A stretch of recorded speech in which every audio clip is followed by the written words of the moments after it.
Hi, I'm going to teach you how to set Jezi-W05 alarm system to the sensor. Okay, once you power on the adapter, press menu. You will see the menu here. Go to the first one, under sensor. Sensor, okay.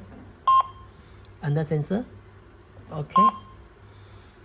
Let's say you want to program this sensor to the zone 1. You just go to the zone 1, okay. Add zone 1. So you see, trigger sensor to add. Okay, look at the sensor. Look at the sensor. Successfully See here? programmed.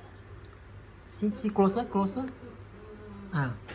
One piece added. Okay.